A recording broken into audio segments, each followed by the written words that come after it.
Welcome back everybody to another fireside chat about V35 Project, and today we're gonna be talking about the Sigma Cine Primes and kind of what is happening in the Sigma world and where the V35 Project sits in that mix. So, if you're familiar with Sigma Cine, there are the Cine Primes and there are the Sigma Cine Prime Classics, both by Sigma. The first is a very multi-coated, very contrasty, very sharp version. And then the other ones on the Classics are the uncoated front and rears that are the T25s, and they are supposed to have a more vintage look, but we'll get into that in a minute. But first, let's just talk about the regular Sigma Cine Primes. So right now we're just gonna play some footage over this while I talk about them, just some charts and tests in the studio. And Sigma Cine Primes, a lot of focal lengths, some have eye data, some don't. They're very sharp, very contrasty, and you'll see here we're shooting these tests on Raptor in full 8K, so we are getting outside of a full frame image circle, so we like playing with that a little bit as well. But Sigma Cine Primes, a lot of focal lengths, they all are very well performing. If you were to grade them, they all exceed high marks pretty much across the board in a lot of gradable aspects. And if you are a fan of that, they're great little lenses, and we actually like them a lot here. I shoot with them a lot. Our photo lenses are very similar. We use those a lot for these YouTube videos.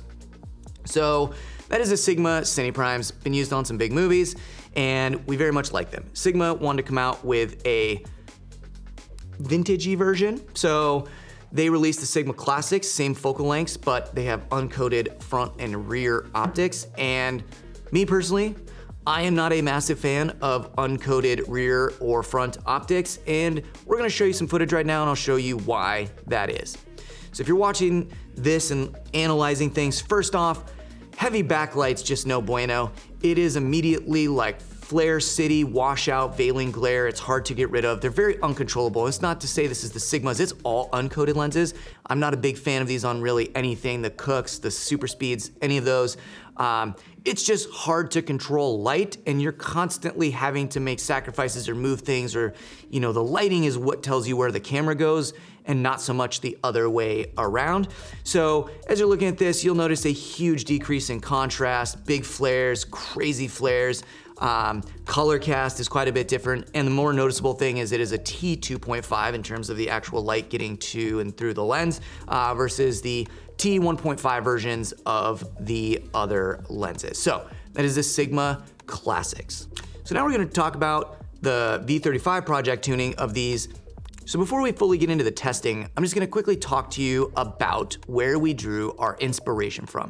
Now there's a set of lenses that I've always loved. It's the full frame Kowa spherical primes. I really like the way these lenses look. And right now, we're just gonna jump into some still frames that we took from one of our source footage downloads that we were looking at when we were developing the look that Old Fast Glass did with one of their sets. And we're just gonna quickly break down some of the things we like about the image in the Kowas.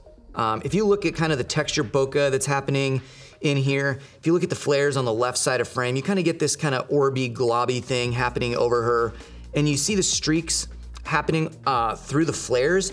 And it's this more painterly kind of textured version of things happening through the streak. It's really interesting, and the thing that we liked when we were developing this bokeh texture to be, in our stuff. Now with these streaks and these rainbows and striations going through, we couldn't quite get that. You'll see that on a lot of older vintage lenses, and some new stuff you can get there, but we just couldn't get there with the Sigmas. Some of it maybe shows up under the right circumstances, but it's not nearly as like immediate and all the time as it is with the Kowas. So this little girl on the bed, you'll notice that it's definitely very low contrast with a lot of veiling glare happening. Very much like the way that looks. Center sharpness is like a little bit soft, and then you see some fall off on the edges. So this little profile shot of the guy riding the motorcycle. This is an example of something we didn't like. The way this kind of circular rainbow flare happens out from this light source from the side. Personally, I think it's very distracting, so we tried to see if that is something we could not make happen. And that's part of the trade-off of when the front backlight is hitting you real hard and you get those rainbow striations, the trade-off if you don't want this stuff is that you're not gonna get that stuff either. But, You don't have flares in every single shot in your video, so that was just a sacrifice we were okay to make. Now, if we're looking at the close-up of this guy out in the water in the background, you'll notice that the bokeh is not super onion ringed or crazy textural in that regard. It's still very creamy and soft. It's not a very dense and thick textured bokeh like some of the other lenses we do, which is why the Sigmas I felt like were a really good pairing because they have a nice creamy fall off as well. Okay, the squirrel on the bed, this is just a great example of how low contrast these lenses can be, which we really like. You'll notice in her hair, some of those fine lines are starting to separate and break up, which is something we really enjoy from this Kowa set. Now here's the shot, a close-up of this woman. Here's just a really great example of some of that creamy fall off, some cat's eye bokeh on the edge, that really low con, and then we get some veiling glare, and just really soft and subtle skin tones from the Kowas that we really like. That was one big thing that we really broke down from this image and wanted to put in the Sigmas. Okay, so that's the look of the Kowas, the things we like, things we don't like. Now, let's get into the V35 tunings of these and what we kind of wanted to do and what we couldn't do. So, the bokeh, first off, on the Kowas, to me, I think looks super one of a kind. It says so much I can immediately identify it, but every time I see it, there's something just like really magical about the way the bokeh handles in terms of shape and fall off and things. And while we couldn't fully replicate that, we really wanted to give our bokeh something very similar in terms of the uniqueness. Like you see it, you immediately know what that set is, and there won't be anything else like it. So for that, we really went for this painterly kind of streaky bokeh that you'll be able to see. And when you see it, you'll know exactly what it is. But when you're not shooting, you know, big speculars and things like that, it doesn't present itself, and it does a really great job like softening skin tones and doing things of that nature. So first off, that is our bokeh. Couldn't do the exact bokeh of the Kowas, but we wanted to be unique, and that was our approach to making something ultra unique for this set specifically.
The other thing we didn't go fully on board was with like a ton of softness.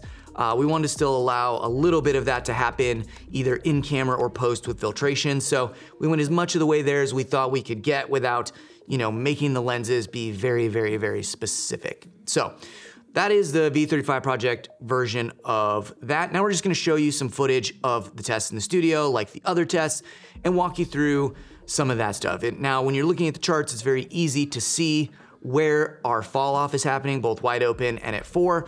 The thing that we're doing though, is we're allowing that fall off to be there pretty deep into the T-stop range. So no matter if you're shooting 1.4 or 5.6, you still do get that kind of 3-dimensional fall off that makes kind of, your center 80% of frame really stand out from the edges. So that part I really enjoy. Also, definitely a reduction in contrast, like with the Kowas. We've softened them a good bit as well. And the nice thing about these lenses are all mostly T1.5. The Kowa set had a few fast focal lengths, but if you wanted the whole set, they weren't fully all the same T-stop. So you do get a lot of that characteristic throughout all of these as well. So that is a nice bonus to have. And last but not least, the flares. Now we always know we can't fully emulate the flares of the past because those coatings are something we can't manufacture anymore, but we really wanted to take it up and spice things up a bit with the Sigmas. And you'll notice that to some degree, if you look at the Kowas, there's some kind of streaky double element things going on. There's almost some like globular interest happening, and speculars do a very interesting thing. And we tried to get there as much as we could, but never fully all the way. But these things really do look great. Maybe not the most ideal situation if you're hitting them with a flashlight, but go out into the sun and these things sing so well. We'll try to show some footage of that really quick. I really just love the way these things do flare. They have a really kind of retro aesthetic to them. Definitely much different than both of the other sets of lenses from Sigma in the standards and the classics. Okay, so really quickly, we're just gonna put these all on the screen and show you how varying these are. So if you like these Sigmas, there is so much range between the standards, the classics, and ours sitting somewhere in the middle. And remember, as time goes by, our Sigmas are also reversible. So if you do ever want to go back to the standard version, you absolutely can if trends change. But also now that we have a recipe, we can mold that a little bit too if things, decide to switch up in the future.